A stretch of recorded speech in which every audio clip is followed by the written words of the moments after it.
Hi there, this is Brian Barnett with The Last Symptom. When I started The Last Symptom, I never in a million years imagined it would grow as it has. In these early shows especially, audio quality was often iffy, and there were references to services or online groups that are outdated and no longer in use. Great improvements have been made. Where should you go for all of the most up-to-date resources that I offer? TheLastSymptom.com is my permanent website full of free resources where everything is always up to date and that I encourage you to refer back to often. There are also a few modest paid resources at TheLastSymptom.com. These support my efforts and have allowed The Last Symptom to exist for as long as it has. These include one-on-one phone conversations with me, one-on-one Zoom video calls with me, and perhaps most importantly, the Last Symptom Fundamentals course, which is a 2-week, intensive, pre-recorded online video course that is far superior to things like DBT. The Last Symptom has a flourishing YouTube and Rumble channel where I publish regular orange slices, which are condensed video insights of 5 or 10 minutes in length. If you're just now discovering The Last Symptom, welcome. I hope you will find every insight and resource you need here for authentic and permanent recovery from emotional disorders such as borderline personality disorder. Now on to the show. I hope you enjoy. Brian Barnett is just a regular guy. He's not a doctor. He has no legal license in any field of mental health nor emotional health. Brian Barnett merely shares the insights he has gained from his personal experiences for anybody who may choose to use such information as they individually and personally choose, while accepting full responsibility for their own individual thoughts, feelings, and behaviors.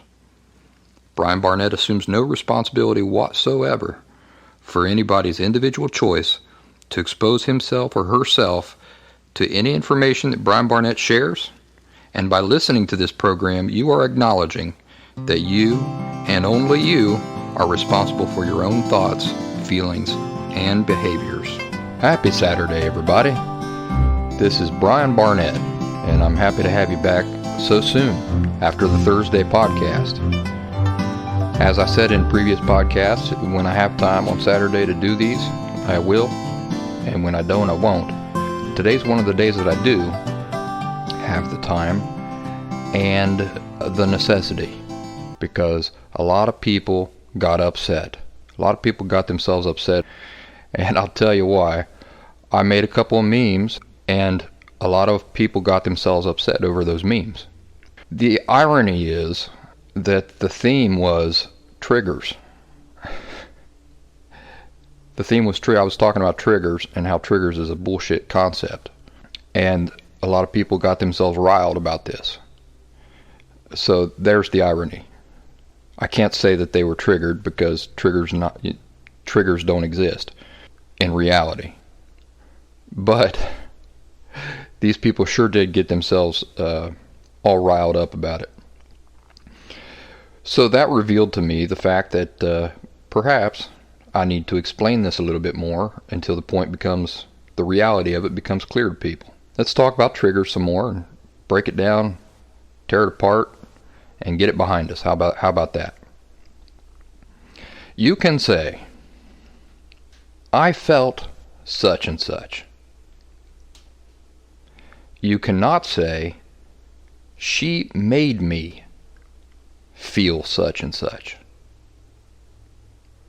Nothing outside of yourself can cause you to feel things. I know a lot of people are reflexively disagreeing with me right now. By the end, you're hopefully going to appreciate why the things I'm saying are true. Nothing outside of yourself can cause you to feel things. The same way you can't cause other people to experience feelings as if you were some sort of magician. Here's the takeaway point. You are a self-contained machine, And everything you think, everything you feel, and everything you decide to do is what you yourself generate within yourself. That's the takeaway point. You can say, I got very angry at such and such. You cannot say, such and such made me angry. Again, nothing outside of yourself can make you feel anything. Your feelings come from your thoughts. Now, let's talk about this for a minute. Every feeling that you feel is born from a thought. You think something first, sometimes lightning fast, and then an emotion is born. Who controls your thoughts? Who controls your thoughts? Nobody controls your thoughts except for you, yourself. You can say, I saw such and such a thing, and then I flew into a rage. You cannot say, that thing or that person made me fly into a rage. Naturally, this is the way we talk. Oh, that made me angry. Oh, that pissed me off. So, obviously, you can say that. What I'm talking about is, if we're making statements of reality, these are things you can say or cannot say. So, you fly into a rage. You chose to go into a rage. Nobody made that decision for you. No force was exerted over your body and made you do it. You can say, he said such and such, and I allowed myself to get very sad. You cannot say, he made me sad. He didn't make you sad. You yourself chose to entertain thoughts based on what he said that served to make yourself sad. That you used to make yourself sad. Back to the takeaway point. You are a self-contained machine. Every thought and feeling and decision and action that occurs within you, you yourself are generating. Do you know what a trigger is? A trigger is an apparatus that engages a device. It controls the device's action. Anybody who believes in triggers for human beings is living with a real distorted form of thinking, where external things are somehow magically able to control what happens inside your body. On some level, everybody knows this is false. That this is a total lie. Whether they choose to reject it as a lie and embrace the reality of what's truly happening, well, this is up to each individual. See how that works? I've got no control over you. Can't make you listen to this podcast. I can't make you do anything. Can't make you feel a thing. Can't make you think a thing. I generate my feelings, and I do so by my thoughts. When I feel something, a thought or a memory preceded it. As I said, many times this happens lightning fast, so quick that a person would swear that there was no thought before a feeling, but there was. I give an example sometimes about an electric fence, okay? When I was a kid, my friend Jordan dared me to touch an electric fence. Now I thought the fence had no current running through it, because I saw grass growing up against the fence, and I thought that would short the fence out. So I was pretty confident that there was no electric current running through the fence when I went to touch it. But touch it I did, and it lifted me about 3 feet off the ground with an electric current. Now, When I walk up to an electric fence nowadays, and I get close to it, and I'm wary about being close to that fence, where do you suppose the emotion of wariness is being born? Likely from my past experience. Likely from that experience of getting the holy heck blown out of my body when I touch the fence on a dare. So the point here is, a distant memory precedes my feeling of wariness when I get close to that fence. I have the thought, and the thought gives birth to the emotion of wariness. Now, as a side note, I don't have any control or choice over my feelings. Nobody does, because feelings are not something you do. Rather, they are something you experience. But I do have control over what I choose to think about. In every circumstance, a thought precedes an emotion, as we've established. Even when you weren't consciously aware that a thought or a memory occurred, it did. So indirectly, people do have a measure of control over their feelings. In what way? Every emotion is born of a thought, and we can control our thoughts. So, you can choose which thoughts to continue entertaining and which thoughts to let go of, or to not entertain. Nobody and no thing has any power over what's going on inside your body. Only you have this sort of power and control. So yes, you may walk into a room where some terrible past abuse occurred and be overcome with terrible emotion. And my heart goes out to anybody who has experienced any sort of abuse this traumatic.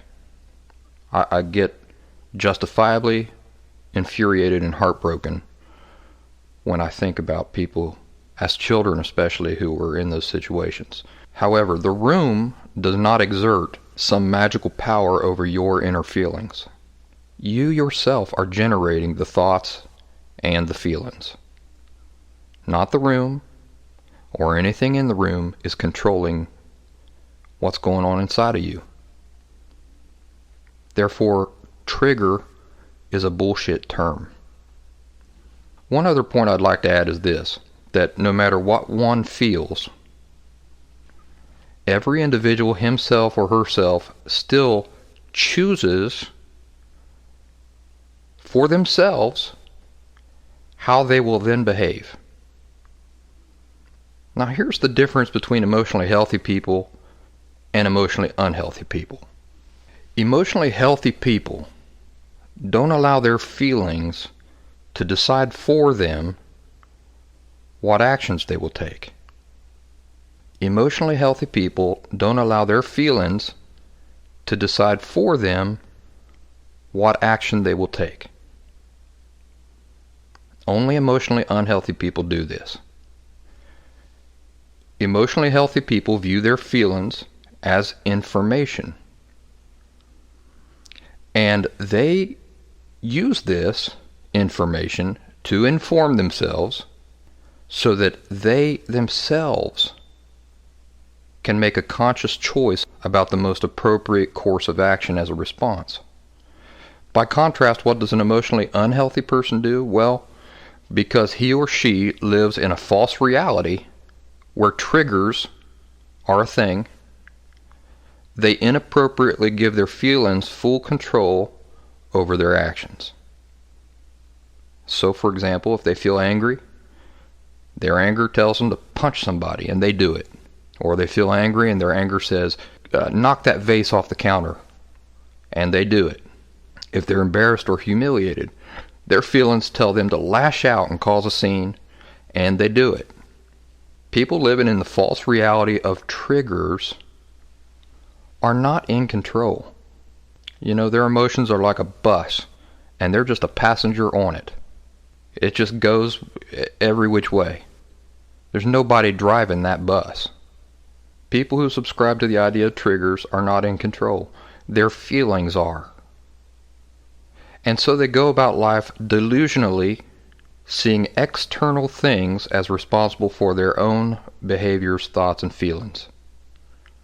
they never see or appreciate or respect the reality that everything they think, feel, and do is what they themselves are generating.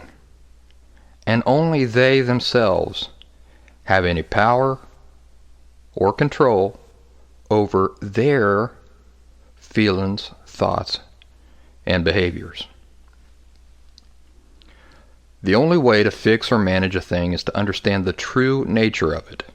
It's for this reason that it's imperative for people who want to recover from emotional disorders to totally reject the lie that external things have power over your inner person. Only you have power over your inner self, over what you choose, and you are choosing to continue thinking about, and by extension, control over your feelings and over your actions. Only you are responsible for those things. There's no external apparatus that's causing you to feel or think or act. Only you. It's just you.